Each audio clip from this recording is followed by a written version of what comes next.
اللہ رب العزت نے عاشورہ کے دن یعنی 10 محرم الحرام کو بڑی فضیلت عطا فرمائی ہے کہ عاشورہ کے دن ہی حضرت آدم علیہ نبینا کی تخلیق فرمائی، عاشورہ کے دن ہی اماں حوا کو پیدا فرمایا، عاشورہ کے دن ہی آسمانوں کو بنایا، عاشورہ کے دن ہی زمینوں کو بنایا، عاشورہ کے دن ہی سمندروں اور پہاڑوں کو بنایا، عاشورہ کے دن ہی حضرت عیسیٰ علیہ نبینا کو پیدا فرمایا، عاشورہ کے دن ہی حضرت داؤد علیہ نبینا کی لرزش معاف فرمائی، عاشورہ کے دن ہی حضرت ادریس کو اس دنیا سے اٹھایا اور جنت میں داخل فرمایا، عاشورہ کے دن ہی حضرت یونس کو مچھلی کے پیٹ سے آزادی عطا فرمائی، عاشورہ کے دن ہی حضرت موسیٰ کو فرعون سے نجات عطا فرمائی، عاشورہ کے دن ہی حضرت یعقوب علیہ نبینا کو حضرت یوسف کے ساتھ ملایا، عاشورہ کے دن ہی نبی کریم علیہ السلام کا نکاح سیدہ خدیجہ الکبریٰ رضی اللہ تعالی عنہا آپ کے ساتھ ہوا، عاشورہ کے دن ہی امام حسین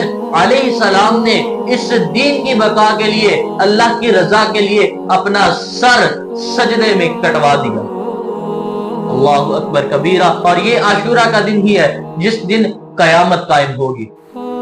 اور عاشورہ کے دن کے روزے کے بارے میں آتا ہے کہ نبی کریم علیہ السلام نے ارشاد فرمایا جس نے اس دن روزہ رکھا اللہ رب العزت اسے 1000 حج، 1000 عمرہ اور 1000 شہیدوں کا ثواب عطا فرمائے گا۔ اللہ اکبر۔ اور اس کے وظائف کے بارے میں آتا ہے کہ جس نے اس دن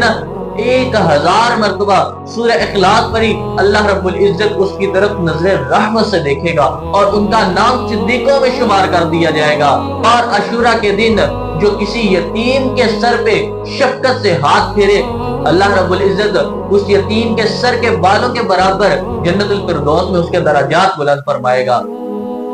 عاشورہ کے دن کو بڑی فضیلت حاصل ہے، اس لیے کوشش کیجئے تو ذکر حسین کے ساتھ فکر حسین میں بھی گزاریے کہ ہماری پیشانیاں سجدوں سے خالی نہ ہو، ہماری زبان تلاوت قرآن سے خالی نہ ہو، اور اس کو روزے کی حالت میں گزارے۔ اللہ رب العزت سے دعا ہے اللہ رب العزت ہمیں اس دن کی برکتیں سمیٹنے کی توفیق عطا فرمائے۔ آمین۔